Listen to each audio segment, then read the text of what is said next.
अस्सलाम वालेकुम। कद अफ़लहल मोमिनीन बित्तहकीक। इसके नीचे इसका तर्जुमा लिखा गया था, कामयाब हो गए मोमिनीन। और उस वक्त मुझे पुरानी ज़िंदगी में मेरे लिए कामयाबी कुछ और थी। कामयाबी वो थी जो मैं देखती थी, मेरा काम करना, पैसा, दौलत, शोहरत, एक अलग किस्म की फ़ैन फॉलोइंग होना और अलग अलग चीज़ों को एक किरदार निभाना और एक उस तरीके की फ़ैन फॉलोइंग होना। और कुछ साल, पिछले 7 साल से मैंने कुरान पाक पढ़ना सीरियसली शुरू किया तर्जुमे के साथ। मैं नमाज की पाबंद होने लग गई और बहुत सारी चीज़ों की आहिस्ते आहिस्ता चीज़ें बढ़ने लग गई। और उस वक्त मुझे ये ख्याल आया, जब मैं तर्जुमे के साथ पढ़ती थी, कुछ कुछ चीज़ों पे मुझे बहुत इफ़ेक्ट होता था और ऐसा लगता था कि अंदर से बेचैनी होती थी कि क्या मैं इस पे खरी उतर रही हूँ या नहीं। और तब मैंने बैठ के सोचा कि असल कामयाबी क्या है।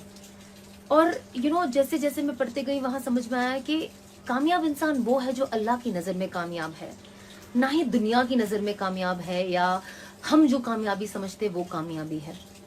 और इसका मतलब क्या है जब कुरान कहता है कि कामयाब वो है जिसे अल्लाह समझते हैं कि कामयाब है और जिसे अल्लाह की कामयाबी मिले। तो मैं सोचती थी ऐसी कौन सी चीज़ है जो अल्लाह की नज़र में कामयाबी हो, क्या ये चीज़ कामयाबी नहीं है। और तब पता चला कि जैसे ये जो पूरी कायनात है, ये जो पूरी दुनिया है, अल्लाह ने इंसानों के लिए बनाया है और हम इंसान को अल्लाह ने अपने लिए बनाया है, अपनी इबादत के लिए बनाया है। और जैसे हम इंसान, दुनिया में जो भी चीज़ है इसकी कीमत है और वो कीमत कौन तय करता है? हम इंसान। जैसे गाड़ी है, गाड़ी हमारी ज़रूरियाती चीज़ है और इसकी कीमत कौन तय करता है? हम। और जिस वक्त इससे कोई और रिप्लेसमेंट हमें मिल जाएगा, हमारे लिए इसका वैल्यू ज़ीरो हो जाएगा। और ये चीज़ बहुत आसान है समझना, जब लोग दुनियावी चीज़ों में इतने पागल हो जाते, जिसमें से एक मैं भी थी, कि वो भूल जाते हैं कि एग्जाम्पल जैसे गाड़ी मेरे लिए बनी गई है पर मैं गाड़ी के लिए नहीं बनी हूँ। मेरा वजूद, एक इंसान का वजूद इस दुनिया में कुछ और है, वो गाड़ी तक नहीं है या दुनियावी चीज़ों तक नहीं है। और मैं एक्चुअली अल्लाह की कामयाबी पाना चाहती थी। आप देखिए अल्लाह ने क्या कुछ नहीं बनाया, पहाड़, पानी, हवा, फ्रूट्स, वेजिटेबल, क्या नहीं बनाया। हम इंसानों को कितना जहन दिया है कुछ चीज़ों को बनाने का। और कभी कभी कुछ चीज़ें होती है और लोग कहते हैं ना कि अरे ये तो इंसान ने बनाई है, ये तो इंसान ने बनाई है। बेशक इंसान ने बनाई है, पर उसके लिए दिमाग अल्लाह ने दिया है और उसका तरीक़ेकार जो है, जैसे हम कोई चीज़ बनाते हैं उसके लिए कुछ इंग्रेडिएंट्स की ज़रूरत पड़ती है। वो इंग्रेडिएंट्स किसने बनाए हैं? वो अल्लाह पाक ने बनाए हैं। और ये बहुत ज़रूरी है ये जानना कि ये सारी चीज़ जब एक फाइनल प्रोडक्ट रेडी होता है, हमने तो बना दिया, लेकिन इसका असल वजूद कहाँ से आया? वो अल्लाह की दी हुई नेमतों से आया है। और नमाज पढ़ना और तिलावत करना और उसको तर्जुमे के साथ पढ़ना, उस चीज़ों ने मेरी ज़िंदगी में बहुत फ़र्क लाया। जब मैंने कुरान की वो आयत के नीचे और 10 आयतें तर्जुमे के साथ पढ़ी, तब मुझे ऐसा लगा कि मैं बस बैठ गई और मैंने सोचा कि सना, तुम तो अपने आप को बड़ी पॉपुलर समझती हो, जहाँ जहाँ जाते हो लोग आपसे पिक्चर लेते हैं, आप जो काम आप कर रही हो पर्दे पे दिखती हो और लोग आपको पहचानते हैं आपके नाम से। तो क्या मैं वाकई इतनी पॉपुलर हूँ? क्या मेरी कोई कीमत है? और हम सब जानते हैं कुछ चीज़ें जो होती है वक्ती होती है। आज मैं हूँ, मेरा वक्त है, थोड़ा आप जवान है तो आपकी कीमत है। जैसे जैसे आपका एज आ जाती है, आपकी उस फील्ड में, एटलीस्ट जिस फील्ड में मैं थी, और देखा जाए तो बहुत सारी जगहों पे जब हम काम करते हैं, बहुत सारी जगह पे लोग कहते हैं कि अरे इनकी एज हो गई, अभी ये काम नहीं कर पाएंगे। तो हमारा जो एक वक्त होता है, एक पीरियड होता है, और मुझे ये रियलाइज हुआ कि मैं ये वक्त वेस्ट कर रही हूँ। और मैंने सोचा कि क्या मैं रियली कामयाब हूँ? और तब मुझे जवाब मिला कि ये मेरी कामयाबी नहीं है।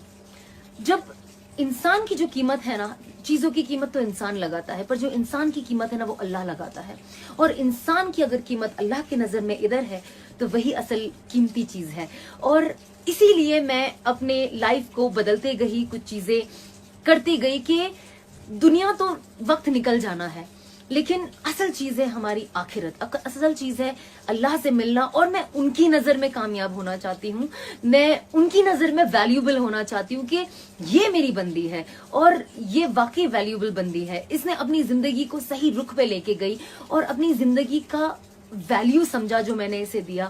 تو بس ان ساری چیزوں کو آپ کو بتانے کا خلاصہ یہ ہے کہ ہم کوشش کریں کہ ہم اللہ کی نظر میں کامیاب بنے، اللہ کی نظر میں قیمتی بنے، اور اس دنیا میں ایک اچھے انسان بنے، ہم لوگوں کے کام میں آئے. جیسے میں نے پہلے بھی ایک ویڈیو بنایا تھا اخرجت للناس پہ، کہ ہم ہمارے دوستوں کے، ہمارے پڑوسیوں کے، ہمارے ملک میں، پوری دنیا میں ہر کسی کے کام میں آئے، نہ ہی ان کی بیٹھ کے غیبت کرے یا ان کا دل دکھائے یا ان کے لیے ایسی چیزیں بولے اور نکل جائے. اس سے دیکھو کوئی فرق تو پڑتا ہے نہیں، کیونکہ اللہ ہر چیز دیکھ رہا ہے اور ہر چیز کا انعام ہے. آپ کو صبر کا بھی انعام ہے جو قرآن پاک میں اور حدیثوں میں کہا گیا ہے. تو بے شک میں مانتی ہوں کہ ان چیزوں کا ریوارڈ تو ہم سب کو ملے گا جو بھی صبر رکھ رہے ہیں، جو لوگوں کی تانا کسنی سنتے ہیں. کوئی مسئلہ نہیں ہے، بٹ ہمیں کوشش کرنی چاہیے کہ ہم لوگوں کے چہرے پہ مسکان لائے، انہیں دعائیں دے اور ان کو پش کرے ایک اچھے لائف میں آگے بڑھنے کے لیے، نہ ہی ان کی ٹانگ کھینچی کرے کہ بھیا کیسے کسی کو وہ کیا جائے. کیونکہ چاہے انسان جو بھی کر لے، لیکن ایک چیز یاد رکھنا، کیونکہ اسی لیے میں آپ کو یہ ویڈیو بنا کے کہہ رہی ہوں، کیونکہ وہ کہتے ہیں نا قرآن پاک کی جو آیت ہے وَتَعِزُّ مَن تَشَاءُ وَتُذِلُّ مَن تَشَاءُ، اللہ جسے چاہے عزت دے، اللہ جسے چاہے ذلت دے. کبھی کبھی عزتوں میں ذلت چھپی ہوتی ہے اور کبھی کبھی لوگوں کے ذلتوں میں عزت چھپی ہوتی ہے، وہ ہمیں نہیں پتا. تو بس ہم دعا کریں اور لوگوں کے کام آئے اور ایک اچھے انسان بنے اور اللہ کی نظر میں قیمتی بنے. خدا حافظ.